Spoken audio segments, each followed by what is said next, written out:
కాంబోడియాకి తరలించడం. ఈ విధంగా దాదాపు 150 fellows 150 persons from Andhra Pradesh have been trafficked to Cambodia అండి. కాంబోడియాలో తీసుకువెళ్ళేసి వీళ్ళ ద్వారా అక్కడ మన వేరియస్ ఆన్లైన్ స్కామ్స్ ఏదైతే ఉందో అదంతా కూడా బలవంతంగా వీళ్ళని ఒక రూమ్లో కూర్చోపెట్టేసి వాళ్ళకి భోజనాలు ఇవ్వకుండా ఈ విధంగా వాళ్ళ మీద ఒత్తిడి తీసుకొచ్చేసి వాళ్ళ ద్వారా ఇండియాలో స్కామ్స్ నడిపించటం.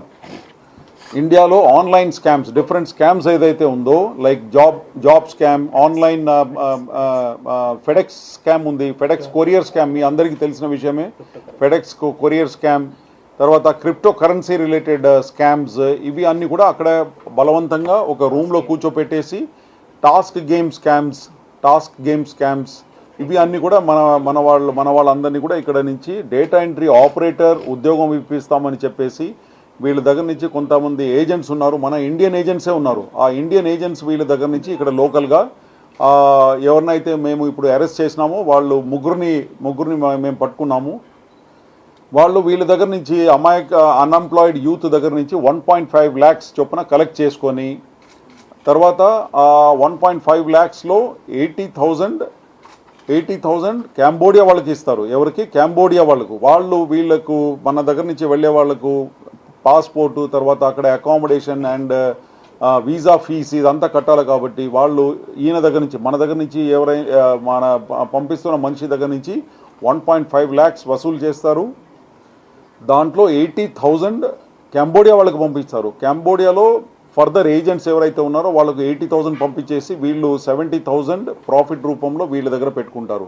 ఆ విధంగా ఉన్న ముగ్గురు ఏజెంట్స్ ఎవరైతే దాదాపు 150 అన్ఎంప్లాయిడ్ యూత్ని ఎవరిని అయితే ఇక్కడి నుంచి పంపించారో వాళ్ళు ముగ్గురు కూడా ఈరోజు అరెస్ట్ చేయడం జరిగింది. వీళ్ళందరి మీద కూడా హ్యూమన్ ట్రాఫికింగ్ యాక్ట్ కింద కేసు, తర్వాత ఎక్స్టార్షన్, రాంగ్ఫుల్ కన్ఫైన్మెంట్ ఈ సెక్షన్స్ కింద, క్రిమినల్ కాన్స్పిరసీ ఆల్సో ఈ సెక్షన్స్ కింద వీళ్ళ మీద కాంబోడియాకి తరలించడం. ఈ విధంగా దాదాపు 150 fellows 150 persons from Andhra Pradesh have been trafficked to Cambodia అండి.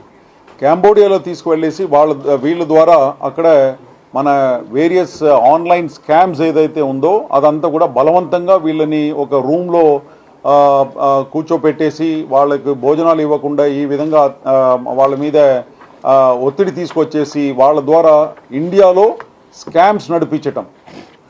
ఇండియాలో ఆన్లైన్ స్కామ్స్, డిఫరెంట్ స్కామ్స్ ఏదైతే ఉందో like job scam, online FedEx scam ఉంది, ఫెడెక్స్ కొరియర్ స్కామ్ మీ అందరికీ తెలిసిన విషయమే. ఫెడెక్స్ కొరియర్ స్కామ్, తర్వాత క్రిప్టో కరెన్సీ రిలేటెడ్ స్కామ్స్, ఇవి అన్నీ కూడా అక్కడ బలవంతంగా ఒక రూమ్లో కూర్చోపెట్టేసి టాస్క్ గేమ్ స్కామ్స్ ఇవి అన్నీ కూడా మన వాళ్ళందరినీ కూడా ఇక్కడ నుంచి డేటా ఎంట్రీ ఆపరేటర్ ఉద్యోగం ఇప్పిస్తామని చెప్పేసి వీళ్ళ దగ్గర నుంచి కొంతమంది ఏజెంట్స్ ఉన్నారు, మన ఇండియన్ ఏజెంట్సే ఉన్నారు. ఆ ఇండియన్ ఏజెంట్స్ వీళ్ళ దగ్గర నుంచి ఇక్కడ లోకల్గా ఎవరినైతే మేము ఇప్పుడు అరెస్ట్ చేసినామో వాళ్ళు ముగ్గురిని మేము పట్టుకున్నాము. వీళ్ళ దగ్గర నుంచి అన్ఎంప్లాయిడ్ యూత్ దగ్గర నుంచి 1.5 lakhs చొప్పున కలెక్ట్ చేసుకొని తర్వాత 1.5 lakhsలో 80,000 కాంబోడియా వాళ్ళకి ఇస్తారు. ఎవరికి? కాంబోడియా వాళ్ళకు. వీళ్ళకు మన దగ్గర నుంచి వెళ్ళే వాళ్ళకు పాస్పోర్టు, తర్వాత అక్కడ అకామిడేషన్ అండ్ వీసా ఫీస్ ఇదంతా కట్టాలి. కాబట్టి ఈయన దగ్గర నుంచి మన దగ్గర నుంచి మన పంపిస్తున్న మనిషి దగ్గర నుంచి 1.5 lakhs వసూలు చేస్తారు. దాంట్లో 80,000 కాంబోడియా వాళ్ళకి పంపిస్తారు. కాంబోడియాలో ఫర్దర్ ఏజెంట్స్ ఎవరైతే ఉన్నారో వాళ్ళకు 80,000 పంపించేసి వీళ్ళు 70,000 ప్రాఫిట్ రూపంలో వీళ్ళ దగ్గర పెట్టుకుంటారు. ఆ విధంగా ఉన్న ముగ్గురు ఏజెంట్స్ ఎవరైతే దాదాపు 150 అన్ఎంప్లాయిడ్ యూత్ని ఎవరిని అయితే ఇక్కడి నుంచి పంపించారో వాళ్ళు ముగ్గురు కూడా ఈరోజు అరెస్ట్ చేయడం జరిగింది. వీళ్ళందరి మీద కూడా హ్యూమన్ ట్రాఫికింగ్ యాక్ట్ కింద కేసు, తర్వాత ఎక్స్టార్షన్, రాంగ్ఫుల్ కన్ఫైన్మెంట్ ఈ సెక్షన్స్ కింద, క్రిమినల్ కాన్స్పిరసీ ఆల్సో ఈ సెక్షన్స్ కింద వీళ్ళ మీద